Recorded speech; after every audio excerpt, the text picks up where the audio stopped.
자, 여러분 안녕하십니까, 김석입니다. 자, 이번 시간에는 제 교재 388페이지로 가보도록 하겠습니다. 388페이지. 자, 388페이지에 가보시면요, 중요한 표가 나와요. 그 표에다가 가로 2번에 별 표시해 놓으시고요. 자, 그러면 다시 한번 좀 정리해 보겠습니다. 우리 종합부동산세라는 세금은 어떤 세금이었습니까? 자, 말씀드린 대로 재산세를 납부했던 납세의무자 중에서 재산을 과다하게, 즉 토지를 과다하게 소유하거나 주택을 과다하게 소유하고 있다면 토지 소유자, 주택 소유자로 구분해서 그 토지는 토지끼리, 주택은 주택끼리 합산해서 이것이 일정 기준 금액을 초과하면은 2차적으로 국세로서 세금을 추가로 받겠다라는 개념이 바로 종합부동산세였었습니다. 그래서 과세 대상은 법령에 따른 토지와 주택이 있었죠. 다만 이제 건축물이라든가 별장은 대상이 아니었었습니다. 자, 이 부분도 우리 시험에 자주 나옵니다. 종합부동산세 과세 대상이냐 아니냐.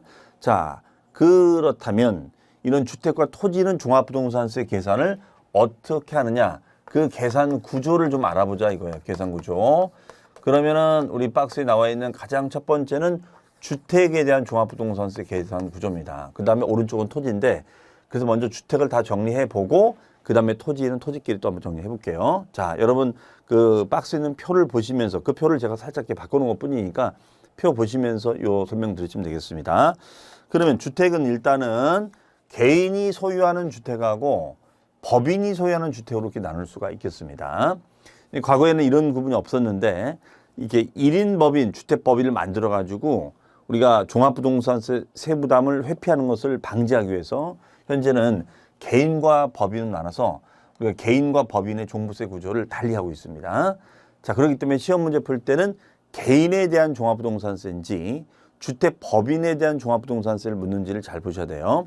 그러면 개인의 경우에는 우리가 1세대 1주택자하고 그 다음에 일반 이렇게 둘로 나눕니다. 그러면 우리가 일반적으로는 만약에 집이 여러 채가 이렇게 있다. 그러면 그 주택을 다 합산하는 거죠. 그러면 그것을 공시하도록 돼 있어요. 공시하도록 돼 있습니다. 그러면 그 공시된 가격을 합하는 거죠. 합한 금액을 공시해서 거기에서 일정 기준 금액인 6억 원을 공제하는 거예요. 그러면 그 초과 금액에 대해서 이게 공정시가가입비율입니다.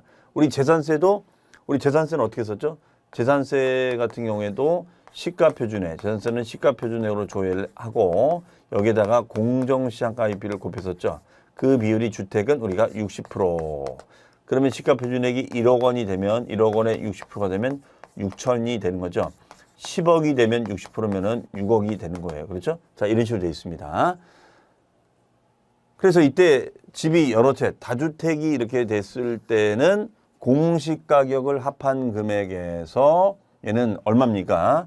무조건 종부세 부과하는 것이 아니라 6억을 공제합니다.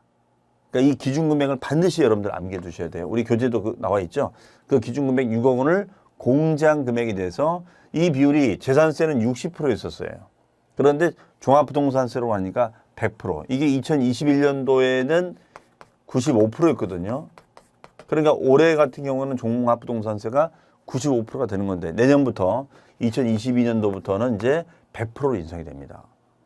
그러니까 지금 종부세가 지금 문제가 되는 것이, 지금 종부세 공시 가격이 많이 올랐거든요. 그리고 이 비율도 오른 거예요. 그럼 여기다가 이제 우리가 세율을 곱하면, 세율은 또 누진세율로 돼 있거든요. 세율은 누진세율로. 그러면 요것도 오르고 요것도 오르고 요것도 올라버리면 전체가 다 올라가는 거니까 종합부동산세가 엄청나게 올라가는 거죠. 그래서 요즘 뭐 인터넷 기사에서 종부세 폭탄이다, 세금 폭탄이다 라고 얘기하는 것이 바로 여기 있는 것입니다. 자, 반면에 이때 이 개인이 1세대 1주택자, 즉 1세대 1주택자는 실수요자로 보는 거예요. 실수요자. 우리 종합부동산세는 입법 취지가 왜 집을 많이 갖고 있느냐, 그걸 규제하는 제도인데, 이분은 그것이 아니라 집을 한 채만 가지고 있는 거예요. 그렇다면 실수요자가 되는 거니까 혜택을 좀 줘야겠죠. 그래서 이분은 6억을 공제하기 앞서서 기초공제라 해서 5억 원을 뭐 추가로 공제를 해줍니다. 그러면 5억 원을 추가로 공제해 주면은 토탈 11억 공제가 되겠죠. 11억. 그렇죠? 자, 그리고 곱하기 이 100%가 된다. 그러면 자, 예를 들어서 갑이라는 사람은 집이 두 채. 이게 5억짜리고 하나는 3억짜리다. 그럼 8억이 되는 거죠? 그렇죠? 그러면 8억 원에서 마이너스 6억을 빼주고 난 금액의 공정시장 가입비율 100%. 자, 그리고 이제 세율 누진세로 과세합니다. 그러면 이 경우에는 2억에 대해서 종합부동산세를 부과하는 거예요. 그런데 의리한 사람은 자, 집이 8억짜리 집이야. 8억짜리 집이. 그럼 8억짜리 집입니다. 그러면 1세대 1주택자가 되는 거죠. 1세대 1주택자의 경우에는 우리가 6억이 아니라 얼마를 공제해줘요? 9억을 공제해주자. 9억을 공제해주자. 그렇죠? 그러면 8억에서 9억을 빼주게 되면 얘는 어떻게 될까요? 제로가 되겠죠. 종합부동산세가 없는 거예요. 제로가 되는 겁니다. 그렇죠? 그렇기 때문에 우리가 이제 실익이 있다라고 볼 수 있겠죠. 네. 그러니까 이거는 1세대 1주택자에게 혜택을 주겠다. 이런 논리가 되는 거예요. 다주택자보다는. 자, 그렇게 우리가 정리가 될 수 있겠습니다. 그래서 여기는 11억 공제가 되는 거고 여기는 6억 공제가 되는 거다. 이런 얘기죠. 그렇죠? 반면에 법인의 경우에는 주택의 공시가격을 합한 금액에서 6억을 공제하는 것이 있습니까? 없습니까? 없습니다. 법인은 없어요. 법인은. 자, 이게 어떻게 된 거냐면 이제 만약에 이런 거죠. 만약에 개인이 이게 5억짜리 집을 가지고 있고 3억짜리 집을 가지고 있잖아요. 그렇죠? 그러면 6억을 초과하는 거니까 종합부동산세가 나오겠죠. 자, 그러니까 이제 뭘 썼겠죠. 아, 그러면 이거를 1인 법인을 만들자. 1인 법인을 만들어서 이걸 갖다 법인 명의로 해두면 개인과 법인은 별개의 실체가 되는 거니까 즉 합산이 되지 않겠느냐. 그 점을 이제 활용한 사례가 많이 생긴 거예요. 그러면 이걸 좀 조용하게 해야 되는데 이거를 이제 막 유튜브로 뭐 알리고 이제 뭐 이게 절세가 된다. 이런 유튜브 선생님들이 이제 있다 보니까 아, 딱 걸렸어. 아, 이제 법인을 만들어서 한다 이거지. 그래서 국세청에서 이거를 바꿔가지고 법인은 국물도 없어. 6억 공제, 뭐 11억 택도 없어. 그래서 그냥 공시가격 합한 금액의 100%. 그러면 만약에 요 법인 명의로 집이 두 채가 된다. 그럼 8억이 된다. 그러면 8억 전체에 대해서 100%. 그럼 8억에다가 세율을 부과하겠다. 이런 얘기예요. 그러면 얘는 8억에 대해서 6억이면은 2억이 되는 거고 2억 원에 대해서 종합부동산세를 부과하는데 반해서 얘는 8억이니까 4배가 되는 거죠. 그러니까 이 세금이 엄청난 거예요. 지금 올해 그래서 주택법인에 대한 종합부동산세 세수가 엄청납니다. 지금 현장에서 난리 났습니다. 이것 때문에. 자, 그만큼 이슈가 되기 때문에 올해 시험에서도 충분히 이슈가 될 수가 있을 것 같아요. 자, 그 점도 여러분들 유념하시기 바랍니다. 자, 그 내용을 이제 여러분들 설명을 드린 거고요. 그 다음에가 그 세율은 여러분들 보시면 세율은 어떻게 되냐. 자, 세율 같은 경우에는 그 박스를 보시면 상황에 따라 0.6에서 3%, 1.2에서 6%가 되어 있는데 이 세율은 자, 그러면 이 세율을 잠깐 보면 말이죠. 네. 세율은 이렇게 되어 있습니다. 개인의 경우에는 2주택 이하 또는 조정적인 1주택에 대해서는 0.6에서 3%, 그 다음에가 3주택, 여러분 그 박스에다 메모해 주세요. 박스에 0.63%는 2주택 이하, 조정적이 아닌 2주택 이하거나 또는 조정적인 1주택자 이렇게 메모해 주시면 되고, 그 다음에 1.2에서 6%는 우리가 3주택 이상 또는 조정적인 2주택 이상 이렇게 메모해 주세요. 3주택 이상 또는 조정적인 2주택 이상은 2배가 되죠. 요거 2배예요. 그러니까 요거를 외워 두셔야 돼. 0.3에서 6에서 3%가 되면 이거의 2배다. 그러면 처음과 끝세율이 1.에서 6%가 되는 거죠. 그 다음에 법인의 경우에는 무조건 법인의 경우에는 최고세율을 붙이자. 법인의 경우에는 최고세율을 붙이자 이거예요. 최고세율. 그럼 최고세율이 3%가 됩니다. 여기도 3%가 되고 최고세율이 여기 6%가 됩니다. 그래서 법인은 최고세율이 된다. 이렇게 정리를 할 수 있겠습니다. 자, 그 정도 보시면 되겠고요. 그 다음에 그 박스에 보시면 여러분들 이중과세 차감이라는 것이 있어요. 이중과세 차감. 이거는 뭐 하는 거냐면요. 이런 거예요. 지금 요 사례에서 보다시피 우리가 5억짜리 집과 3억짜리 집을 더해서 8억에 대해서 종합부동산세를 부과한다 이렇게 썼잖아요. 그러면 다시요. 여기 5억짜리 집이 있고 그 다음에 3억짜리 집이 있다. 그러면 1차적으로는 재산세를 부과하는 거죠. 네. 그러면 재산세는 개별적으로 과세를 합니다. 개별적으로 우리가 과세를 하고요. 네. 그러면 다시 합산해서 전체 8억, 전체 요 8억 있죠, 8억. 요 전체 8억에 대해서 8억 중에서 6억을 뺀 요 초과된 거에 대해서, 즉 전체 8억 중에서는 재산세 냈겠죠, 6억까지. 또 초과된 2억에 대해서 재산세 냈겠죠. 그리고 요 6억 초과된 2억에 대해서 종합부동산세를 또 부과하겠다 이런 얘기예요. 이해되시죠? 그러면 요 초과된 요 동일한 부분에 대해서 세금을 2번 내는 꼴이에요. 그렇죠? 맞나요? 자, 세금을 2번 내잖아요. 그러면 이때 재산세는 주택은 7월과 9월 달에 이미 냈는데 요 동일한 부분에 대해서 12월 달에 또 종합부동산세를 또 부과하겠다는 거예요. 그러면 요 동일한 부분에 대해서 세금을 2번 내는 꼴이야. 그렇죠? 자, 그러면 2번 내는 꼴이 된단 말이에요. 그러면 어떻게 하자는 거냐? 이미 이 재산세는 냈잖아. 이미 이 재산세는 냈으니까 그럼 냈던 거를 다시 돌려갈 수는 없으니 이 냈던 재산세만큼을 종부세 계산할 때 차감하자 이거예요. 차감하자. 이것을 우리는 기납된 재산세분이라고 합니다. 기납된 재산세분. 기납된 재산세분. 이미 납부된 재산세분이다. 이렇게 얘기를 해요. 그래서 거기 보시면 이중과세 차감이라는 말이 기납된 재산세분 써놓으세요. 기납된 재산세분. 그리고 세부담의 상한 비율은 있는데 이건 또 뭐 하는 거냐면 세부담의 상한 비율이라는 것은 이런 거예요. 이걸 쭉 다 계산해 봤는데 전년도에 종부세하고 재산세가 예를 들어서 만약에 뭐 토탈 100만 원이다.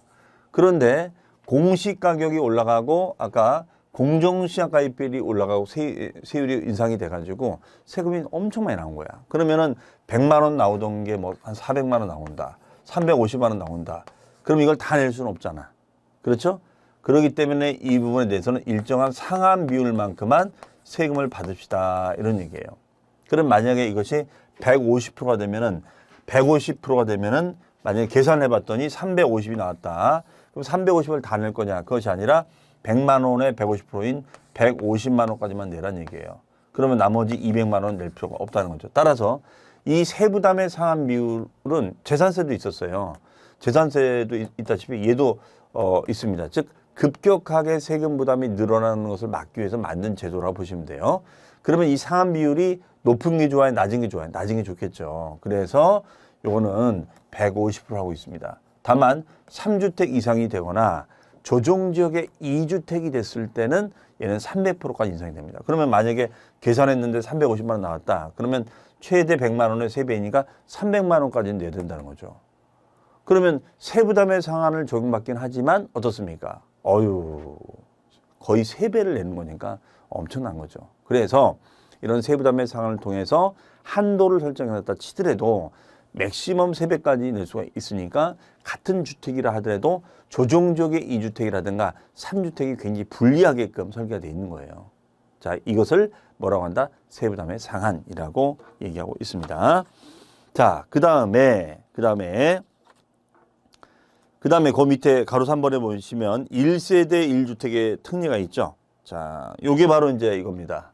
아까 말씀드린 대로 우리가 1세대 1주택자는 일반 다주택자보다는 혜택을 주겠다. 그래서 공시가격을 합한 금액이 여기는 6억이라 한다면 여기는 5억을 던져서 11억으로 해주겠다 이런 얘기죠. 그러한 1세대 1주택자의 정의를 써놓은 겁니다.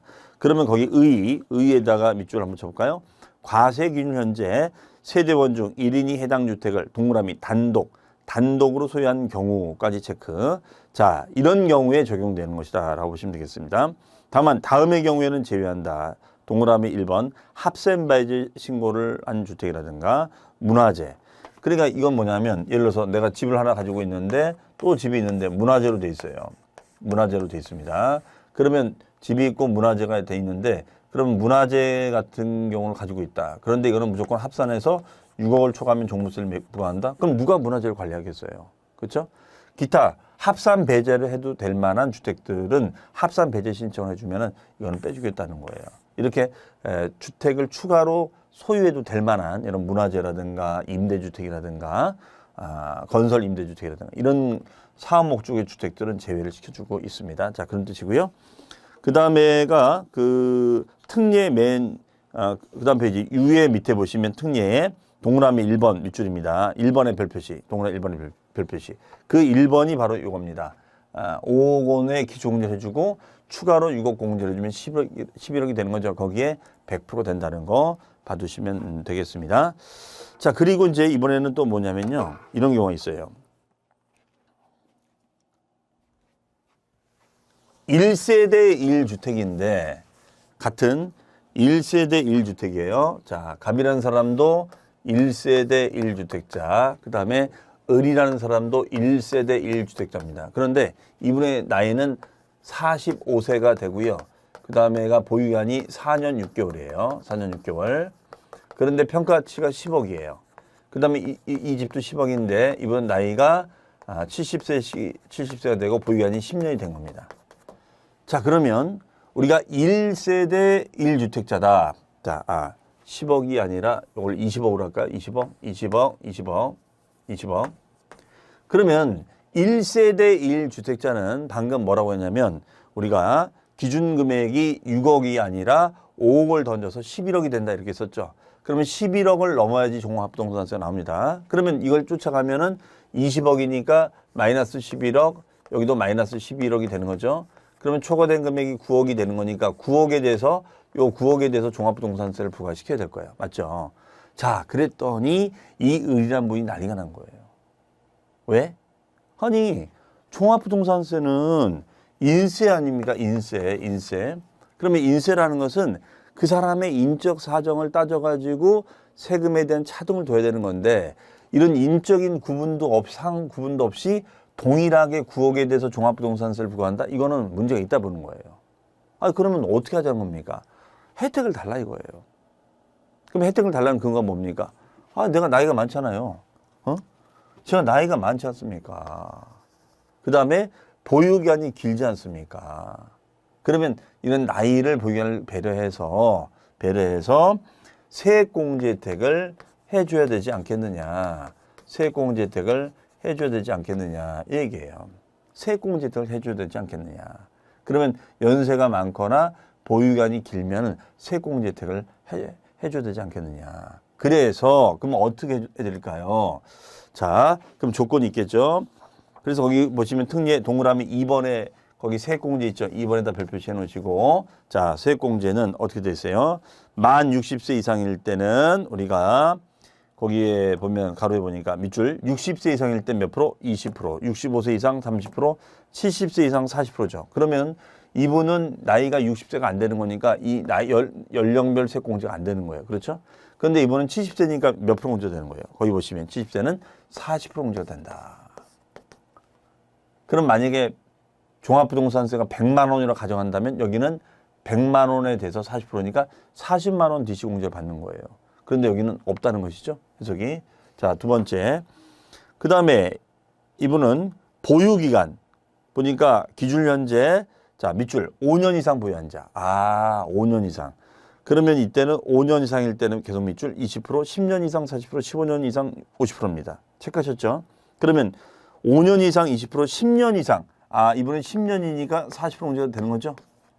그렇죠?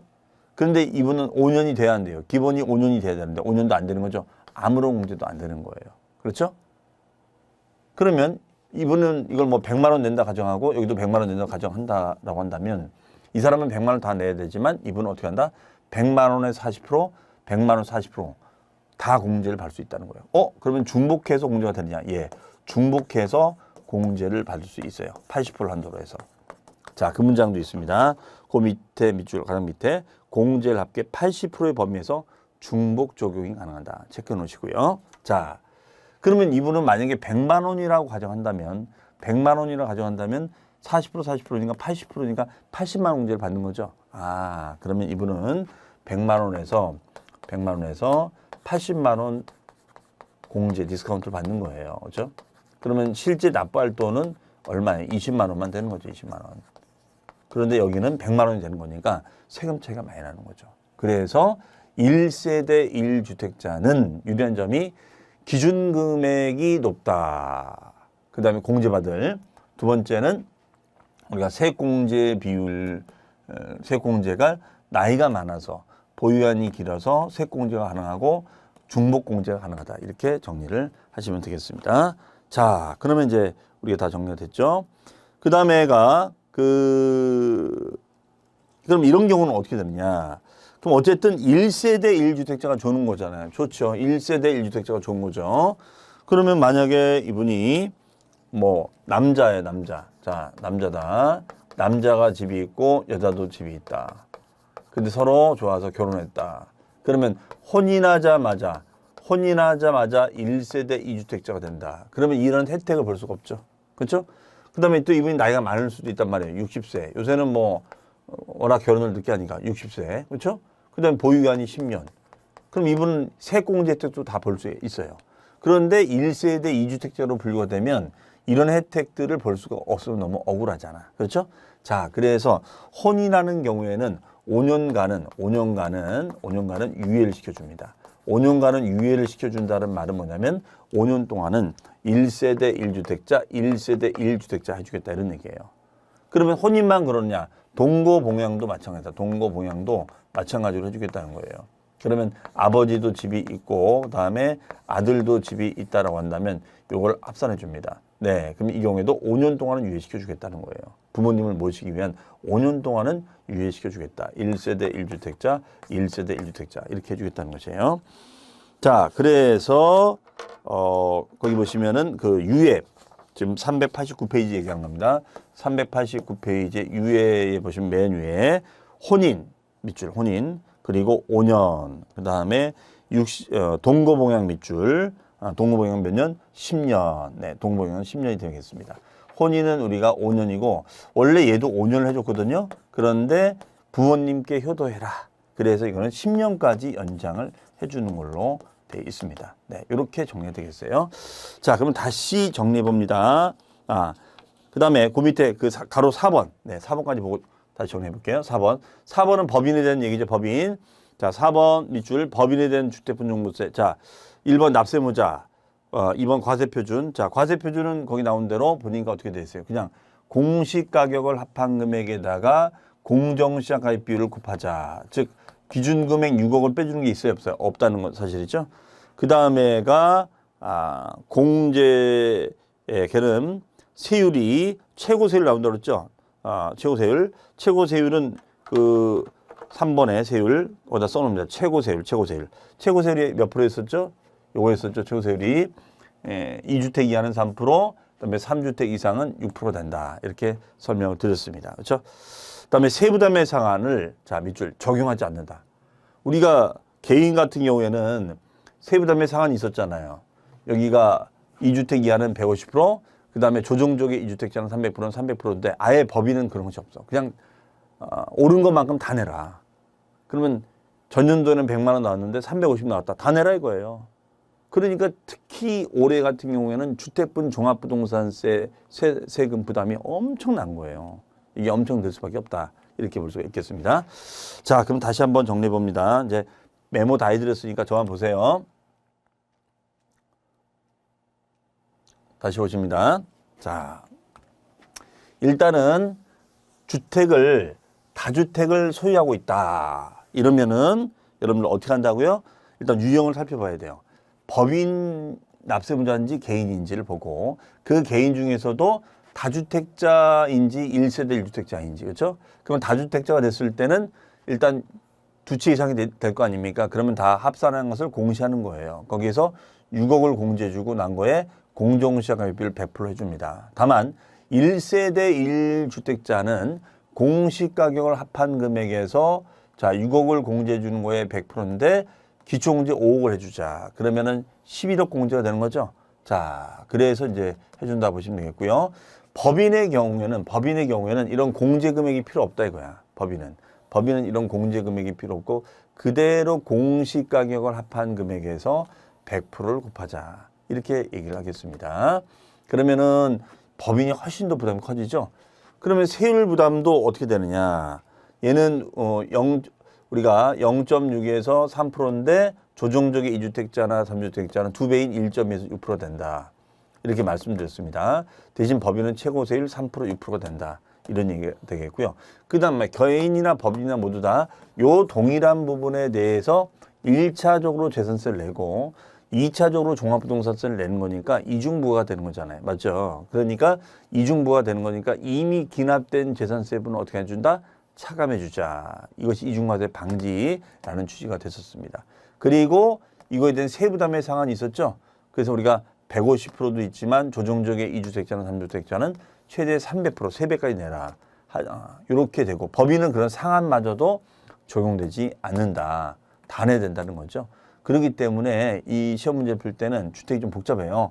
개인이냐 그 개인의 1세대 1주택자냐 아니냐 요걸 잘 보셔야겠고 법인일 때는 최고율만 적용이 된다. 이런 얘기 되겠죠. 그렇죠? 자, 그래서 다시 여기 사례를 한번 모아봤습니다. 여기 보시면 홍길동시 소유 주택이 있는데 아파트, 수원에 있는 아파트가 4억이 되고 오산이 3억이 됩니다. 이때 요 시가 표준에 그럼 재산세를 계산할 때는 어떻게 하느냐? 재산세는 개별 과세합니다. 무슨 과세요? 개별 과세. 개별. 수원과 오산과를 합치지 않아요. 개별 과세입니다. 그럼 4억에 공정시장가액 비율이 60% 맞죠? 그러면 4,6이 24, 2억 4천, 3억에 60%, 1억 8천. 그럼 여기에다가 얘는 세율이 몇 프로였냐면 가물가물 하시겠지만 재산세 세율은 0.1에서 0.4%의 초과 누진세로 되어 있습니다.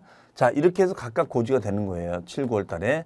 그리고 다시 합산하는데 이때 합산한다는 것은 요 조정된 금액을 합산하는 것이 아니라 요 공시가액을 합산합니다.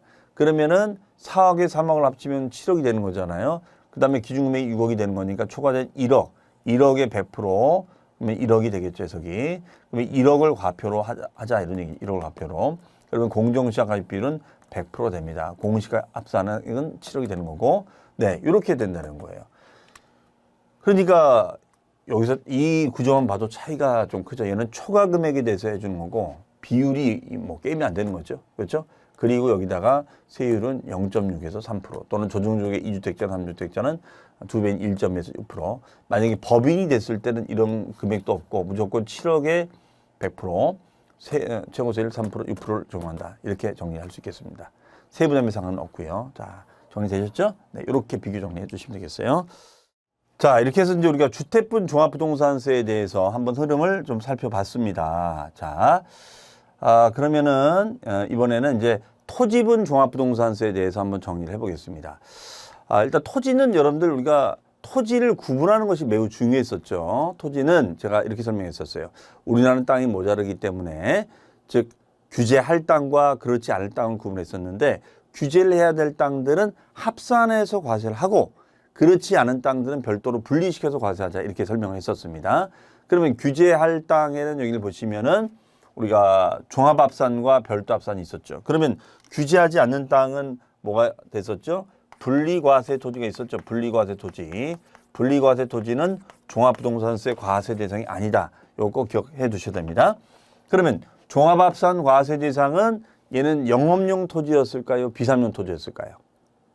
얘는 비삼용 토지입니다. 자, 헷갈리시면 자, 비삼용, 좀비, 종비, 좀비 이렇게 외워놓으시면 돼요. 좀비, 좀비.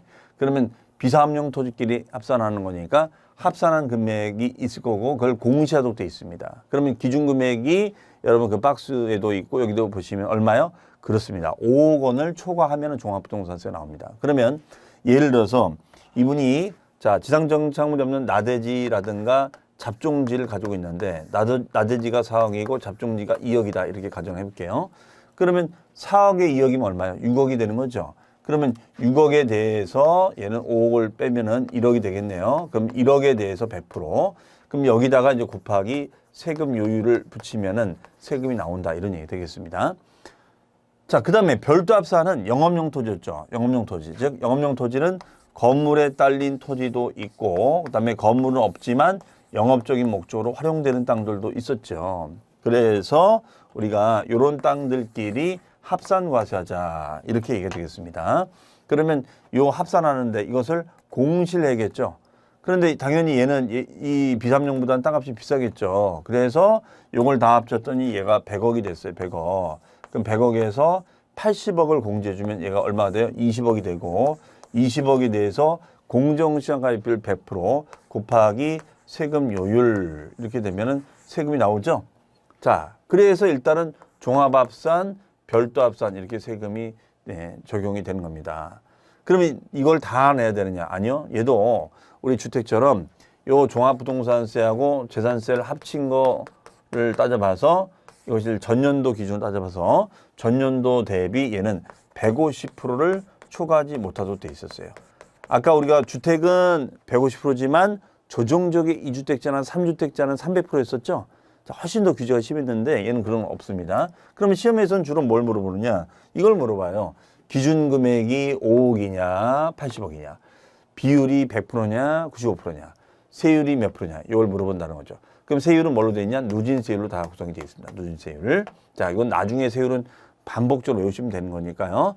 자, 그러면 종합합산 세율인데요. 일단 종합합산 세율은 자, 별도합산의 경우에는 어떻게 되느냐? 별도합산의 경우에는 영업용 토지죠. 영업용 토지를 합산하는 것은 0.5에서 0.7%까지. 그래서 처음과 끝세율만 기억하시면 돼요. 자, 그래서 우리가 별도 합산은 0.5에서 0.7%, 그러니까 외울 때는 별 57 이렇게 외워주시면 좋을 것 같습니다. 그 다음에 세부담의 상환 비율은 무조건 150%가 되고요. 그 다음에 종합합산, 비사업용 토지 같은 경우에는 우리가 최저율이 1에서 3%, 1, 2, 3. 네, 외우기 좋죠. 그래서 종합합산은 우리가 종 1, 3 이렇게 외워주시면 좋을 것 같습니다. 그런데 우리 표에는 지금 그 종합합산 그 표에 보시면은 0.75에서 우리가 2% 돼 있는데 요것을 1에서 3%로 바꿔주세요. 1에서 3%로 개정이 됐는데 개정이 됐던 부분인데 요 체크 안 된 것 같습니다. 1에서 3%로 바꿔주시고요. 별도 합산 그대로 되어 있습니다. 그 다음에 이중과세 차감. 이중과세 차감이라는 것은 이런 얘기죠. 이중과세 차감이라는 것은 우리 주택처럼 요 초과된 부분에 대해서는 이미 재산세를 내고 또 종합부동산세를 내는 거잖아요. 그러니까 이중과세가 될 수 있겠죠. 그러면 우리가 토지분 재산세는 9월 달에 낸 거란 말이에요. 이미 9월 달에 냈던 것만큼은 차감을 하자 이런 얘기 되겠습니다. 그다음에 세부담의 상환 비율은 그 박스에 보시면 무조건 동일하게 150%를 초과하지 못한다라고 돼 있죠. 네, 이렇게 정리하시면 되겠습니다. 자, 이상으로 해서 이번 시간에는 주택하고 토지분 종합부동산세 계산 구조를 집중적으로 좀 설명을 드렸습니다. 특히 주택에 대해서 많은 시간을 할애해서 설명을 드렸으니까 좀 처음에 좀 이렇게 어려울 수 있습니다. 근데 이게 좀 복잡하게 됐어요. 개인일 때 1세대 1주택자냐 아니냐, 법인이냐 이런 부분들이 좀 혼동이 될 수 있는데 계속 반복해서 또 과정 진행할 때마다 설명할 테니까요. 여러분들 큰 흐름 위주로 이해를 해주시면 좋겠습니다. 자, 그럼 다음 시간에는 종합부동산세 부가징수부터 해서 바로 이제 마지막 단원인 소득세 파트로 가도록 하겠습니다. 자, 그러면 다음 시간에 뵙겠습니다. 감사합니다.